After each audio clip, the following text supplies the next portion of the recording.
Hey. Hey, everyone. Welcome to OC5. All right, so last year, we talked about how our long-term goal was to help get 1 billion people into virtual reality. So let's start off by checking in on how that's going.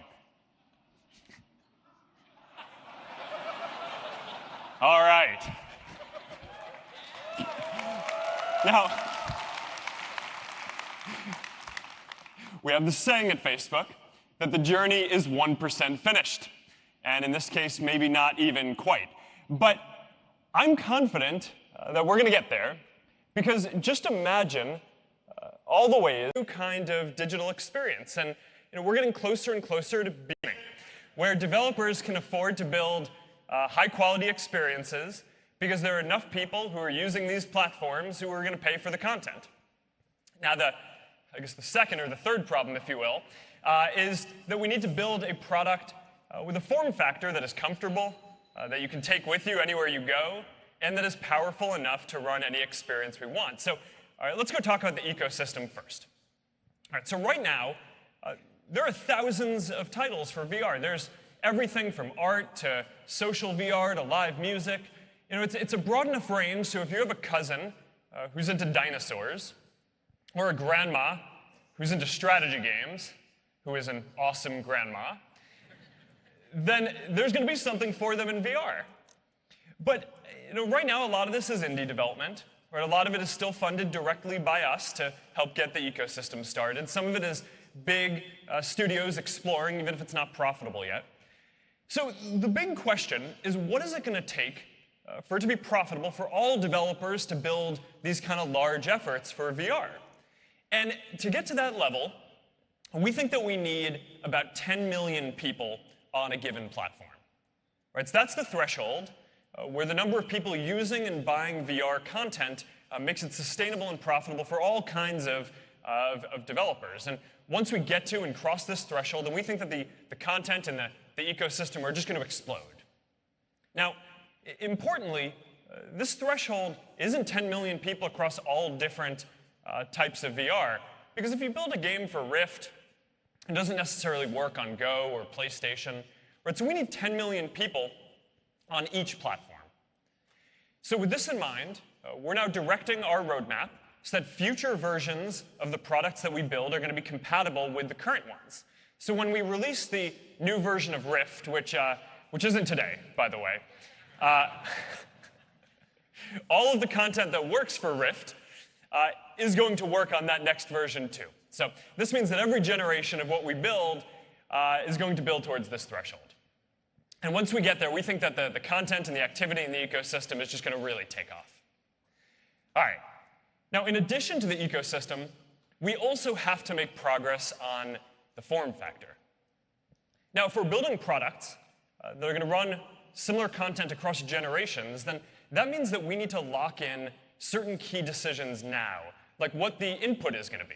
Right? So that way those things can be consistent over time. So we need to ask, what are the key attributes of the ideal VR system that we want to lock in now? We've talked to a lot of people in the community. People use Rift and Go and all the other VR devices. And we think that there are a few key qualities that any VR system that gets to scale needs to have. So first, it needs to be standalone.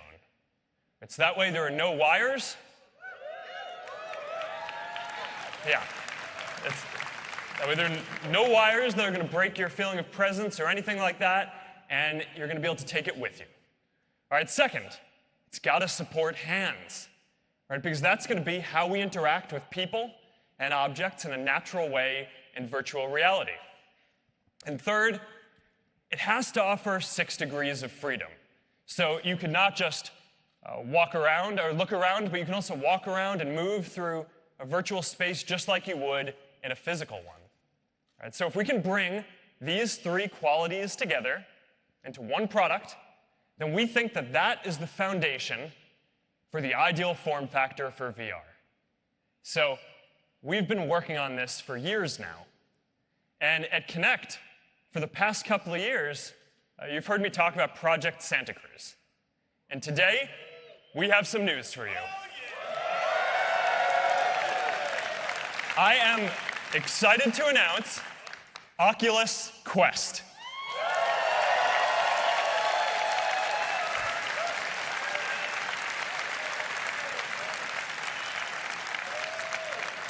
It is shipping in the spring, and it is going to cost $399.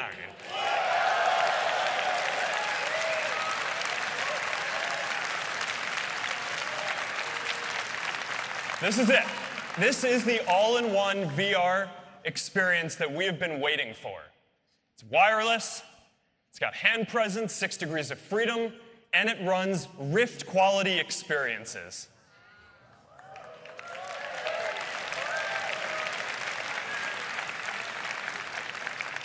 Full inside-out tracking, full freedom to move around, no cables, no external sensors, just really good positional tracking. It's got adjustable fit, so it's comfortable to wear with glasses. It's got built-in 360 audio, even better than what we shipped with Oculus Go, even without headphones. And it is shipping with touch controllers to deliver the same hand presence that you get with Rift. Now,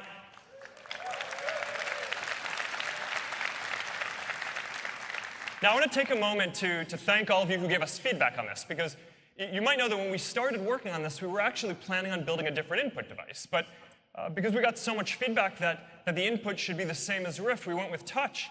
And now we're doing even more work to bring these ecosystems closer together over time. And by shipping with than the shift from web to mobile. In fact, it's not just a shift in the computing platform. It's a shift in how humans will connect. Let's put that shift in historical perspective. The history of technology is nothing if not the history of humans trying to connect. We domesticated horses and bridled them. We built trains across the wilderness. We laid thousands of miles of copper under land and sea. We've invented cars. We flew planes across continents and oceans, all to connect.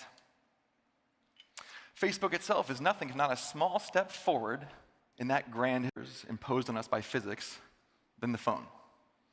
The phone is the greatest computing device ever invented, sitting atop centuries of human progress. But despite all its greatness, all that it's given us, all that it offers, we are approaching the limit of what the phone can do for us. Think about the last time you did a video call with your grandmother, your college roommate. Tennis, we have a tennis court set up, so you have one person on one side on the tennis court playing and another person on the other side in the living room, and you can see how the experience just scales up and down nicely with the amount of space that you have available. You